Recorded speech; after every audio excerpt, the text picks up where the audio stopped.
Carl,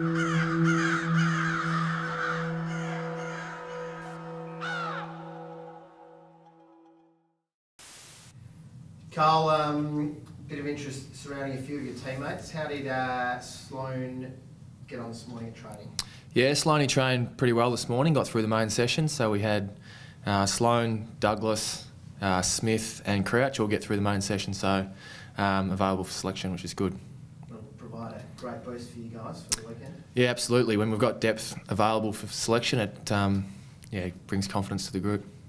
On that confidence, what's your mindset been now? You've played a bunch of games since coming over as the third defender. You've kind of had to stand on taller blokes. What's your mindset been in the Crows back line so far? Yeah, it's been pretty good. I've been surrounded by some excellent defenders, led by Daniel Talia, and the inclusion of Jake Lever and Jake Kelly of late, and they've been excellent. So the back six has held together pretty well of late, and exciting times for the Crows.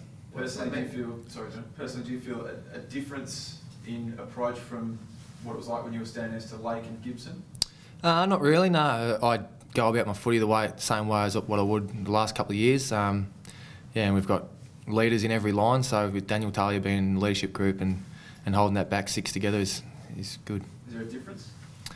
No, I don't think so. No. Between the two defensive groups? No, we play very much the same. There's forward six there that we've got to work off, I suppose, so there's not too much difference in the two groups. Just on that leadership issue, Carl, do you feel like you've had to step into that role a bit as well, given that there's so many young blokes that we see playing in that back six at the moment? Yeah, exactly. We have got a young group there, so I think we've all got to step up in that role. Like I mentioned before, Daniel's in the leadership group for the club and he leads the way in the back six, but I think all of us collectively have got to step up and play a role in that with the young group, and it's probably foreign territory for myself. I'm 25 now, so I'm one of the older ones back there, which is not something I'm used to, but yeah, we've all got to step up in that area.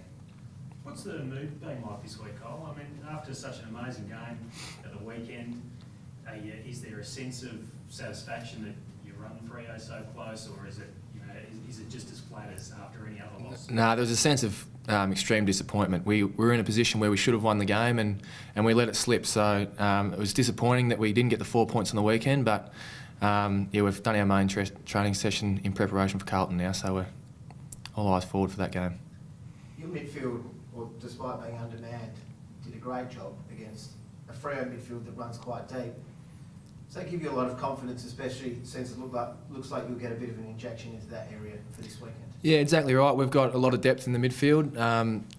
It shows by the quality of players that have been playing Sandful of late as well. So we've got a lot of depth in that area, and the inclusion of those three players that I mentioned earlier will only bring strength as well. So whether they get the nod for senior selection or they have to come through the Sandful, I'm not sure yet, but it'll bring a lot more depth.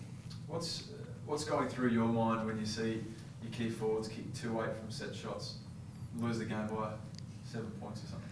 Oh, we're in it as a collective, so we're disappointed as a collective team. We're not going to put it down to our forwards miss-kicking or anything like that. It's we're in it together, and we win together and lose together, so we're not disappointed with any one line. It's disappointing as a team. They're the ones having the shots, so that's not your fault. Oh, the forwards don't always take the shots. I wouldn't mind getting down and having a shot as well, but we lost on the weekend. It's disappointing, but we'll move on from that and look forward to Carlton. You guys remain in the eight and a good chance to sort of really shore up that position this weekend. Yeah, we're looking forward to the contest. We've got one more game before we get to the bye, and I think Carlton have got us 4 out of the last 5 games, so we'll treat that the way it is and we'll come out all firing, ready for a tough contest on the weekend. What sort of challenge do they pose?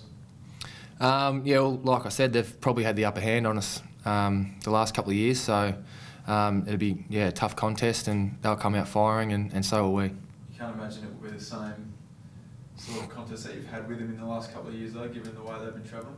Oh, we can't compare the competition scores too much other than what we've done in the past, so they've matched up against us pretty well, so we were coming in treating it like a full-on game. The AFL now is such an even competition now, so if you're off your game in the slightest, anyone can pip you, so we'd be ready to go. If you guys do get the win on the weekend, to go into the bye 6-4, how would you rate your season to that stage? It's been, if we do go in 6-4, which is fingers crossed we do, but Yeah, it'll be pretty good. Obviously, we'd like to get a few more wins. There's been games that we've probably cost ourselves. Like on the weekend, we were in a position to win, and we probably should have won. But 6 and 4 in the top 8 is a good spot to be in going into the bye. Are you comfortable standing on taller blokes?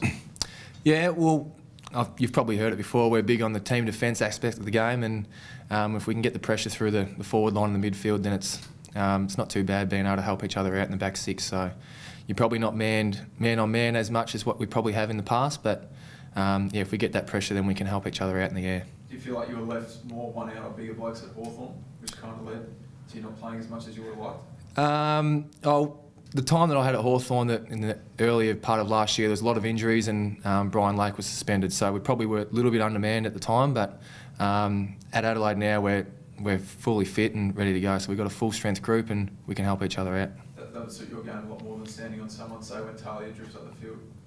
You'd rather stand on a bloke that's not 200 centimetres and 120 kgs? Ideally, you wouldn't have to stand on someone that tall, but yeah, if that's the way it pans out, then that's the way it pans out. And yeah, we're not. I suppose at the start of the game you're assigned to a matchup, but throughout the game you switch over every one of the forward 6. So yeah, you just play it the way it is.